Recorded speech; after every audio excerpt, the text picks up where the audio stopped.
Welcome to Aging in Style with me, Lori Williams. I'm an optimist by nature, and I believe you can follow your dreams at any age. My grandmother's journey with dementia ignited a passion in me to work with seniors. I've spent the past 13 years learning about seniors and aging. In my mid-50s, I followed my own dream and founded my company, where I use my expertise to help seniors locate housing and resources. On this podcast, we cover all aspects of aging. Join us each week to meet senior living experts and inspirational seniors who are following their dreams. The fact is, we're all aging, so why not do it in style? Hey everyone, welcome back to another episode of Aging in Style with Lori Williams. On today's show, we are going to do something completely different. We're going to do a case study. And what I mean by that is we're going to follow a gentleman, an actual person that I worked with to help find senior living and the resources that we brought together to just help him through the whole process.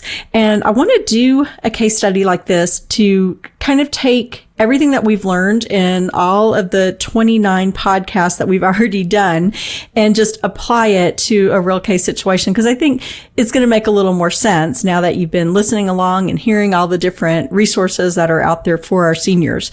Also, today is podcast number 30, and the person I had on my very first number one ever podcast was Trisha Spurrier with the Spurrier Group. And she's a realtor, one of my go-to people. And I thought, who better to have on to talk through this case study, because she helped me with this gentleman. So we have Trisha Spurrier today. Yay. Hey, Trisha. Hey, glad to be here, and congratulations on number 30. Super exciting for everyone, not just you, but all your listeners too. Well, good. Well, thank you. I'm excited about it. I can't believe we've already recorded 30 episodes, or this is number 30. So that's pretty fun. And I'm glad that you're back with us. I mean, that's just so appropriate. You would be on today's show. Thank you. I know it is fun. I remember doing the first one with you, and it's been awesome following you and listening to all the shows you've done, creating all that education with all your guests. And I am super excited to be here with you today on number 30. Oh, great. Well, yeah. Thank you. Okay, so we're going to get started. And to kind of set the stage, I'm going to tell you about this gentleman. So this is a real live active person that we're working with right now. So it's still, we're almost over the finish line, but it was a lot of work leading up to it, but I just want to, get started with it. So we're going to call him Bob, because I don't want to tell you his real name, obviously for privacy reasons, but Bob called me in November, towards the end of November. And his situation was that he's 84, living in his own home, a big house. He was a widower. His wife had died several years before, and he had 2 kids, but both lived out of state. He was having some health issues, mostly feeling just really lonely, wanting to be in a place where he could have meals provided. He was going out to the grocery every day. He told me every single day he would go out and buy his groceries. And, that's not good. I mean, he was just getting like processed food. Plus, with COVID, I mean, the risk he was putting himself in, that kind of alarmed me, to be honest. So as we started talking, he told me that he wanted a community, described it by saying, I want the meals, I want the socialization. I just am tired of being by myself. I'm tired of trying to take care of this house. It's too much for me. But he was also very, very overwhelmed and very anxious about the thought of moving. How was he going to do it? He said, I'm not a young man. How am I going to decide what to take with me? How am I going to pack things? I mean, he just was so overwhelmed that it was just kind of like freezing him in his tracks. Like he could not go forward. And so, first off, I explained to him that we had some great options for him in the area that would be a great fit for a senior community. And then second, we needed to work on getting rid of this house. And so I asked him, as I ask, all the seniors I work with, do you have a realtor? And he said, no, I don't have a realtor, but there is a man in my neighborhood who puts flyers on the doors, and I know he sells a lot of houses.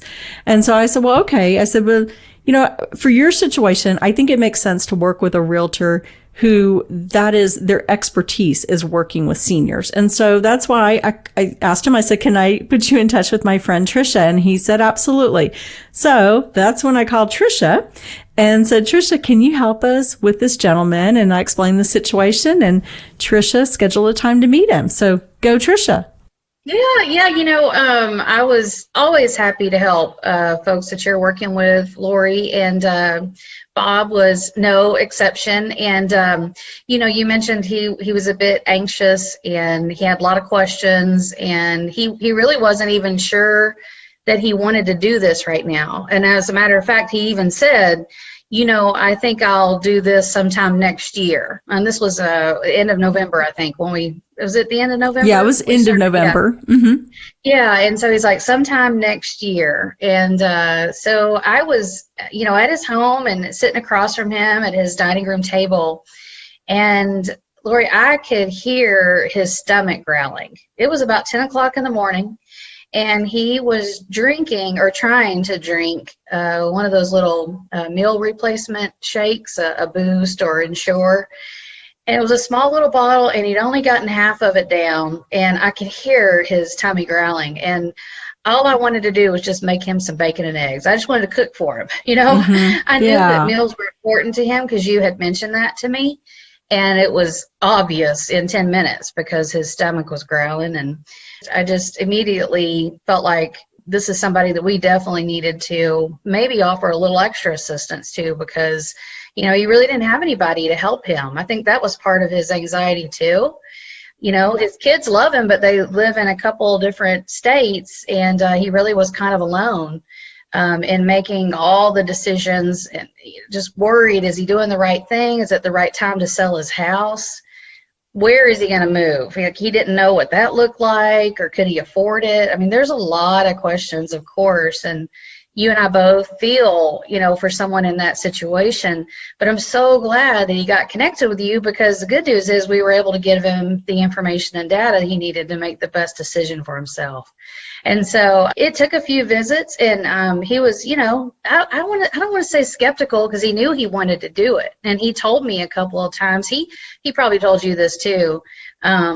He wasn't really looking forward to this, but he knew it was time. Did he tell you that? He did. And Bob, like many seniors, everyone's different, but Bob was nervous about making a move, which most seniors would be if you've been in your house for a long period of time. But kind of to add to it, I think Bob had a little bit of an anxiety issue too, because he was very anxious, where he was not sleeping, he was not eating well. And he would tell us all the time, I can't sleep, am I doing the right thing? So there was a lot of hand holding to be done with Bob. He had a lot of questions, and he was not a trusting guy, and he did not trust us initially, which for you and I, we're like, wait, we love you. We're trying to help you. So it's kind of hard for us to like, why don't you trust us, man? We're going to, steer you. We're going to do right by you. I promise.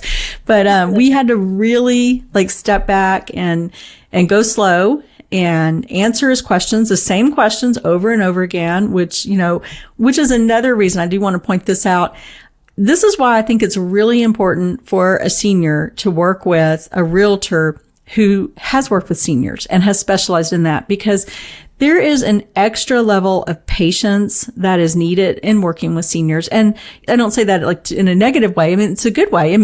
We know we have to be very patient with them. There's going to be a lot of questions, and we don't want to push them to move too quickly. There's just a certain way of speaking with seniors, right? Yeah, that's a great point, because we have to move at that person's pace. If they are ready to go, let's go. And if they're not ready to go, we got to get on their timeline. For any of us, nobody wants to be pushed or told what to do or hurry along now, let's get this over with.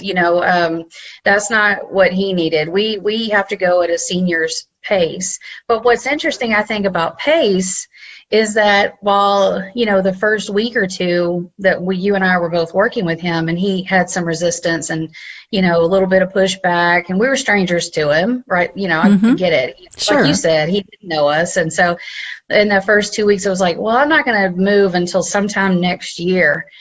And then after we introduced our, downsizing, right sizing, and all the services involved in helping to make this an easy peasy move for him, then once we kind of had a few more meetings, the next thing he says, all of a sudden his pace changed, and he said, "This is great." He said, "Well, can we get this done a little faster? Can we move a little faster?" I'm like, "Oh, we've answered his questions, and now he's ready." And so we pick up the pace. So you kind of have to go with the flow and expect that to know that the tides are going to turn a little bit.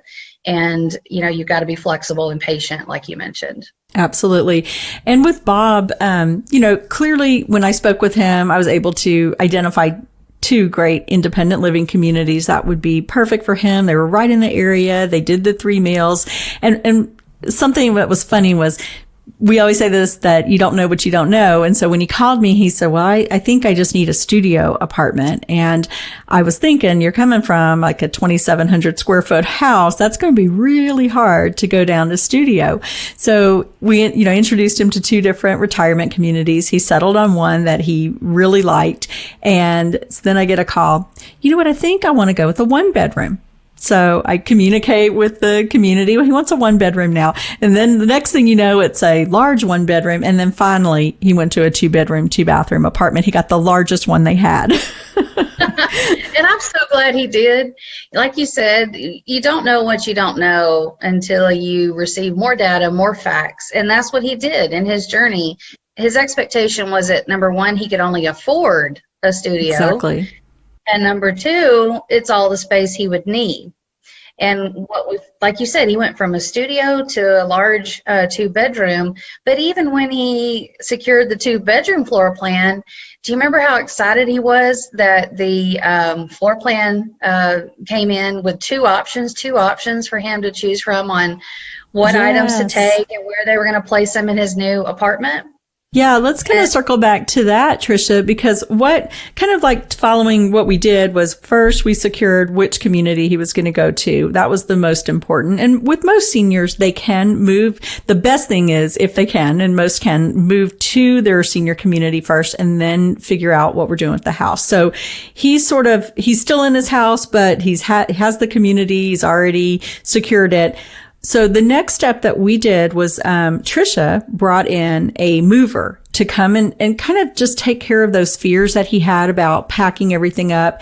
And she was able to take the floor plan for the apartment he picked out and come up with options for where to put his furniture, what he could take, what wasn't going to fit, what he might want to donate. And so like Tricia said, there were 2 options that she made for him on the floor plan of, and he could choose which one he wanted. And that's what you said he was so excited about, getting that. He was so excited about that. He actually thought, and this is where we have to kind of sometimes over communicate, he thought that he wasn't going to be able to take his grandfather clock. He wasn't going to be able to take a very special hutch that had belonged to his wife with her some, precious collectibles. And he didn't think he was going to have room for all that. And when, we were telling him, yeah, actually you getting that large 2-bedroom, you are going to be able to take more. And I think you're going to be happier about it. And then when he saw it on paper, when he saw the floor plan and the diagram and measurements, that was really important to him too. It was like proof. It was proof that he could take what he wanted. And that just gave him great joy and a big sense of relief that it was actually on paper. He could see it and he could start figuring out, what his new home environment was going to look like. That gave him a lot of peace of mind. Yeah. And I think also not really understanding what the, senior living was going to entail. Initially, he's thinking, okay, I've heard this is what these places cost, so I'm only going to be able to afford the, smallest unit. But once he saw that, okay, your rent is going to include everything. It's all inclusive. It's going to have your 3 meals a day, your utilities, your housekeeping, your transportation. Everything is all in one price. When he saw that and started to understand it, then he realized, okay, I can afford a bit more because everything's included. That's right. And it is like what you said, sometimes when you have someone that's very visual and detail oriented, you have to speak to that and do what I call a show and tell.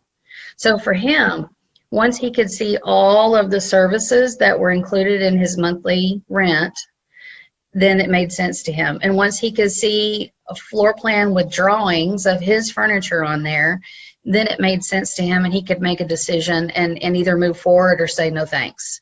And so that really helped in identifying the client and identifying the senior themselves, what their personality is like, what their life experience has been. Do they have help locally to help make these decisions, or do they not? All of that goes into figuring how to best serve them. Mm-hmm. And for him, it was show and tell, like, show me. I needed something tangible to see. And then that gave him peace to move on to the next question. And so we kept showing him how it would work. And it was kind of like the proof that he was looking for. Exactly. And he was surprised. He was surprised by that proof. Yeah. And he kept being surprised that we kept delivering on what we promised him. And like I said, and Tricia said, he was a tough one. I mean, we had to really gain his trust. And, another thing that happened was he kept questioning me. Okay, Lori, really, are there only 2 options that are going to work in this area? And I'm telling him, Bob, yes, that's what I have. So he went on his own and he Googled and he got hooked up with a large national placement service. And my service is a local placement service. And the reason that I am a, advocate for local services is because we have all these different resources. We only work in, the Dallas area. We're not covering the whole nation. So anyhow, he got hooked up with this national placement service and they sent him 19 options. And the options were assisted living, which he didn't need, memory care. They were outside, 30 minutes outside of where he wanted to live. And so, he called me back and he said, Lori, I have these 19 places. And I was like, Bob, let's talk about it. Let's look at these places. And we went through them one by one and were able to cross off, the majority of them.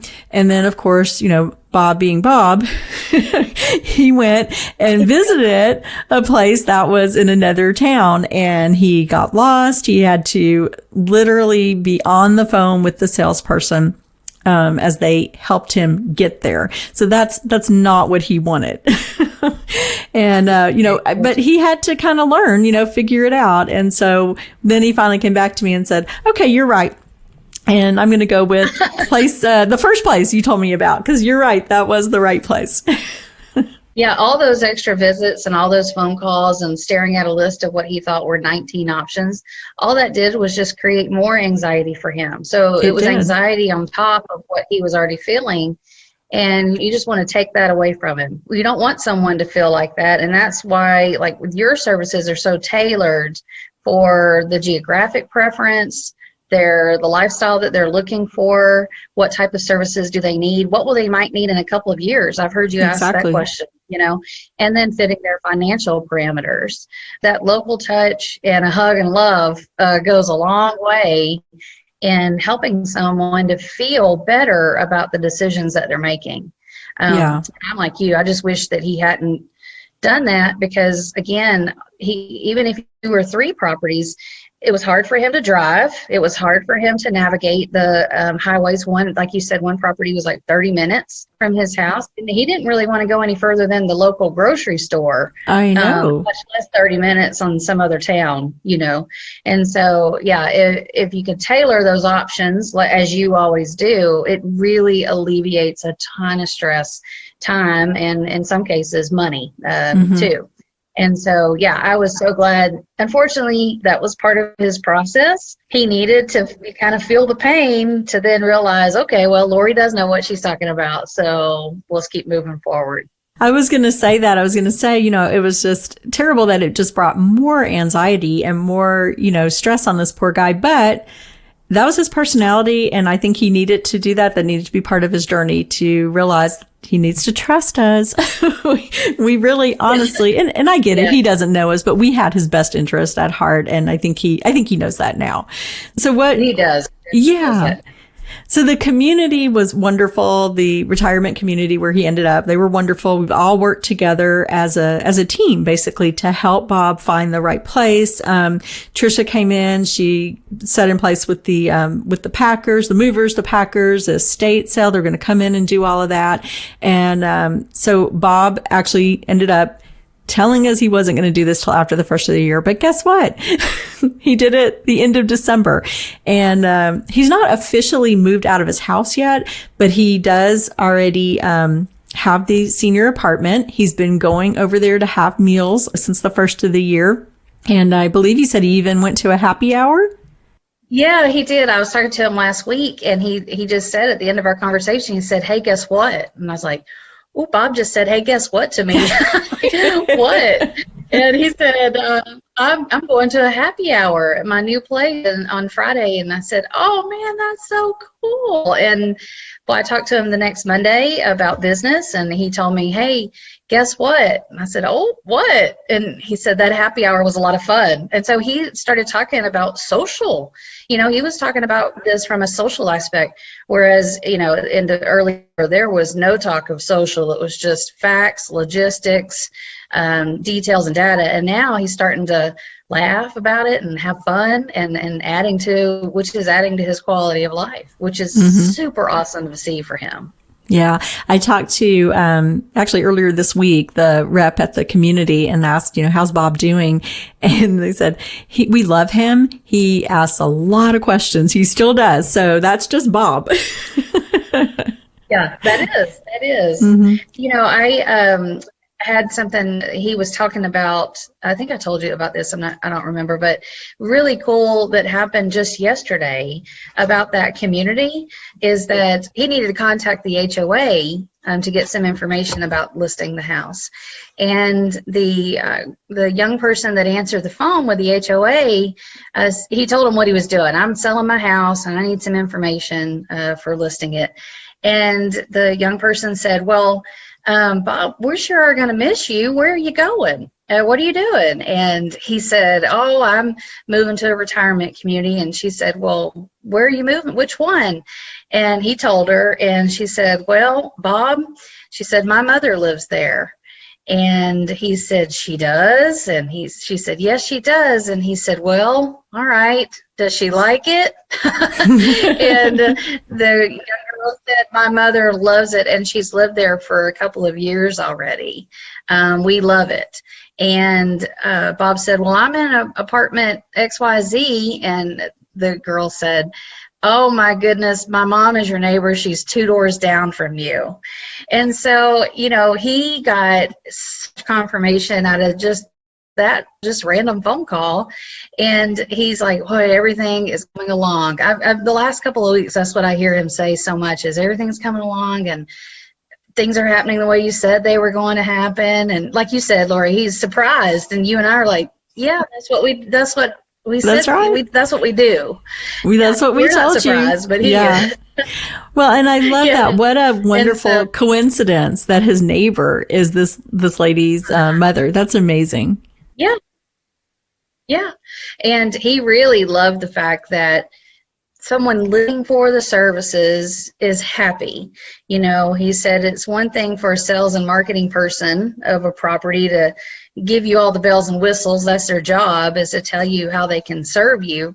But to have, another resident to say they love it, it was more value. It had more value to him. Yeah, so definitely. That was pretty cool. Well, and I love also that you saw Bob last Saturday, and he looked fabulous, and he told you how he's sleeping now.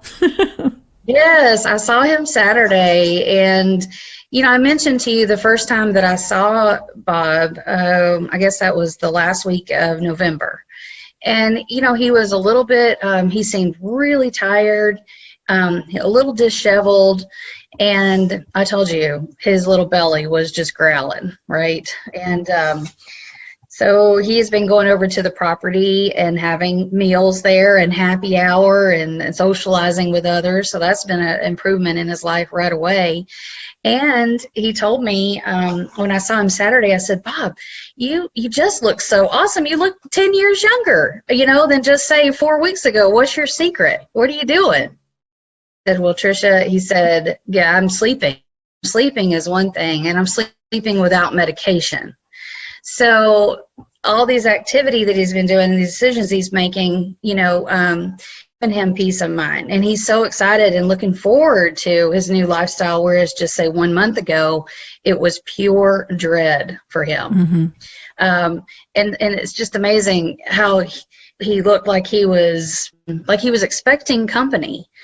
And I didn't tell him I was coming. I popped by, and he just looked amazing, and he sounded great, and he wanted me to come in and watch the football game with him that he had going on. And I don't know, I was just blown away Saturday when I got to spend a little bit of time with him, and we're just really happy for him. Mm-hmm. And that is why, that's why we love what we do, because we can take someone who has the weight of the world on their shoulders and they have no one to help them through this process, and we can ease the transition for them. We have the knowledge, we have the resources, and we have, teams that we can put in place. And I've told you this earlier, my favorite, I love helping seniors and their families. And sometimes it's, just super easy. This is a great place. They move to it. They don't need any extra help. Sometimes maybe they need, some help with hospice or home care or whatever. But my very favorite ones is when we can just piece everything together, like with this one for Bob, and really see the difference that we're making, that, we found in the community. We're helping him with, downsizing and moving and just the whole process, and to see it come full circle so quickly from someone who was stressed and anxious and nervous to someone who is now thriving. That's what it's all about.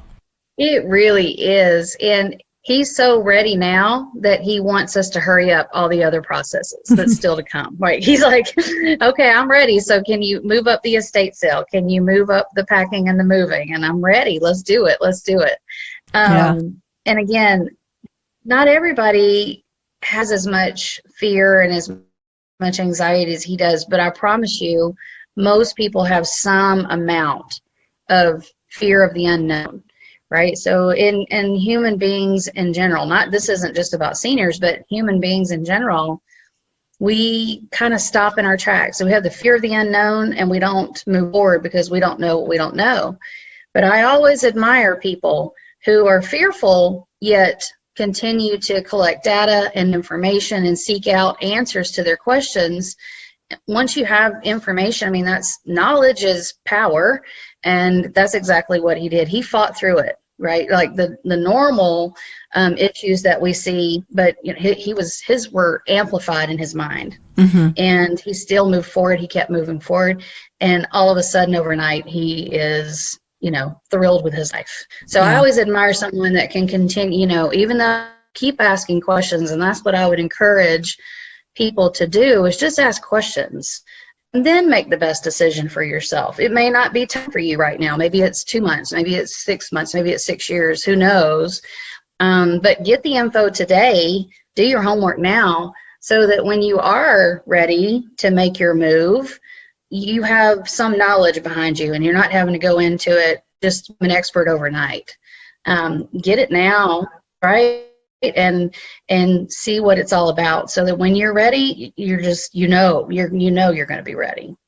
And that's so true. I think a lot of people are scared to reach out and really find out about senior living. So kind of like Bob, maybe they think, this is going to be so far out of my budget that I'm going to have to live in the smallest apartment, and they don't understand everything that's included. So I think it's really important, even if you're not planning to leave your house for 6 or 7 years, at least kind of know what's going on. And I love it when those people call me and they're like, hey, we're fine in our house, but what should we look for the future? And, we may talk about some things about making the house where you don't have falls, fall prevention, kind of look around to make sure that it's a safe house. And then, I like to go ahead and talk to people and tell them, the goal is, if you want to stay home, if you're happy and healthy and safe, stay home. But, sometimes there's some resources that could make your house safer. Or let's go ahead and also find out what's available in your area for independent living or for assisted living, whatever the case may be. It doesn't mean you have to move forward on that today, but just to have that information. Knowledge is power. So it's good to have that. And instead of waiting, kind of putting your head in the sand and thinking, well, I'll just wait till something happens and then my kids will have to do it for me. It's better to be proactive. And sometimes that's exactly what I was going to say. Just always try to be as proactive. And the podcast that where you talk about the different types of senior living, I love that one, especially because that is one of the biggest misconceptions people have is unfortunately, people still think when they hear retirement community, they automatically, their mind goes to what they know, which is 1978 nursing home. Like that's what they think is out there. And, senior living has evolved tremendously, in the last, say, even just 10 or 15 years. So when you get educated, listening to your podcast about the different types of senior living, what it looks like, feels like, what it costs, that just should really bring a ton of peace of mind. And that's why I always want to promote that podcast to people. It's just education. It doesn't hurt. All you got to do is listen for a minute. And, I promise you'll feel better about what options are available. Yeah. And Tricia, that's the whole goal of the podcast, is really just to educate people and to inspire them to live their best lives. And that's why I wanted to do this case study, because we've covered so many things, like all the different types of senior housing, downsizing, right-sizing your life, which was the very first podcast we did with you. We've so many, just talking about, all the things we talked about with Bob that we helped him through. So I think it's real important. I hope that this gives a good example of how you take all the pieces of information and make it work, and what we do as professionals in senior living and to help our seniors. I love it. I have enjoyed working with Bob. He truly is a case. I'm so glad you're featuring his story, because if we can make an easy peasy move happen for Bob, we can do it for anybody. Right? Yeah, for sure. If someone's listening today and they're thinking, like you said, oh, I'm scared, I'm nervous, I don't even want to know, let's just don't even talk about it. Please change your mindset just for a second, open up a little bit and ask for some help. Again, Bob's quality of life has turned completely a 360 in less than 4 weeks. Because he asked a few questions and we were there to help him answer those questions. So I just would encourage anybody, be like Bob. Was there a commercial? Be like Bob. Be like Bob or something. Be like Bob and call us, we want to help you. Yeah, absolutely. And you know what I love? My favorite part of this whole story, of course, is, that Bob is going to be where he needs to be and happy and everything. But he really became, I think he's a friend with you now. He's a friend forever. And Tricia, you did something really special for him. And Tricia is from the same part of the country that Bob is from. Bob's originally from Atlanta and Tricia's from South Carolina. And Bob mentioned, what did he mention? Some food that he liked? Is that how did it get started? Yeah, no, I kind of brought it up because, you remember I didn't forget the first meeting where I could hear his stomach growling and I knew that he's hungry, literally. And just trying to get to know him better. And I said, I heard you're from Georgia and I'm from South Carolina. And I was just wondering, do you like boiled peanuts? And it's kind of that part of the Southern country thing is boiled peanuts. And he said, do I like boiled peanuts? And he opened up his freezer and pulled out a bag of boiled peanuts that were sent to him from Georgia, and he gave them to me. He wanted me to take them home. Mm-hmm. And I said, oh, boy. Talk about making friends, right? Because a lot of Texans look at boiled peanuts and they're like, ew, rotten peanuts. Who wants to eat that? They're actually really good. They are very good. And so we became friends real quick over boiled peanuts. But it was Christmas time. It was like a couple days before Christmas. I was talking to my mom and telling her that, I'm so glad that Bob's in our life and that what we were doing, you and I were doing to help him and just really want to make his world better. And she said, well, why don't we fix him up a Christmas dinner, a Southern Christmas dinner that, he might really enjoy. And so that's what we did. My mom made some homemade butter beans and speckled peas and rice and some white gravy that he told me he liked. And, I made him an ambrosia. Have you ever heard of ambrosia? Oh, yeah. Yeah. Okay. Those are good. Yeah, that was my dad's favorite Christmas food, and it was his too. That's what he was telling me. He loved ambrosia, so I made him my nanny's ambrosia. But anyway, Mom and I had a good time, cooking that up for him, and we took it over to him, and he, of course, was just shocked and just oh my goodness. And later called me that next day or later that day and told me that anytime my mom and I wanted to cook up some victuals for him, that he would welcome that because it was so good and it was a taste of home that he really appreciated. He's just so cute, you know. He's just so cute. And he told me too, he's like, oh, do you know what Tricia did for me, her and her mom? And I said, I do. And he said, it was so good. It was the best home cooked meal I think he'd had in a long time. And, yeah, I think Bob just really needed that in his life. And it has been just such an honor really to be helping him through this whole process. And like you said, just kind of watch him blossom from, you know, being anxious and scared and hungry. Yeah, no, bless God. And so quickly too. Yeah. You know, this didn't take 6 months. This took a few weeks. It didn't take a long time for him to have immediate improvement in quality of life. Yeah. And I think that's something to be said, you know. It doesn't have to be a lengthy, drawn-out process. We go at that person's pace, like I mentioned earlier, and if that's quick, we're ready. And if it's going to take a little bit longer, we're prepared for that too. Mm-hmm, definitely. Well, Tricia, thank you so much for being on the show today. I so appreciate you and all that you do to help seniors in this area. Well, you know, I always love spending time with you, Lori, and I love your podcast, and I think you're doing amazing. I have an amazing reach in supporting and educating folks on what seniors really struggle, a lot of the bigger struggles that seniors have, and I appreciate the time and effort you put into the podcast, and I'm excited to be number 1 podcast and number 30 podcast. There you go. Congratulations on your success of 30 episodes. That's impressive. Thank you. You'll have to come back when we hit, 60, right? Or maybe 100. Or maybe we'll bring you for all of them, all the milestone ones. That sounds good. I'm sure we have a few more case studies we could share with people, at 50, 60, and 100 too. I'm sure we will. So guys, thank you so much for listening today. I hope that this has helped you. And I'm going to list in the comments some of the different podcast episodes we talked about to kind of tie all this in together.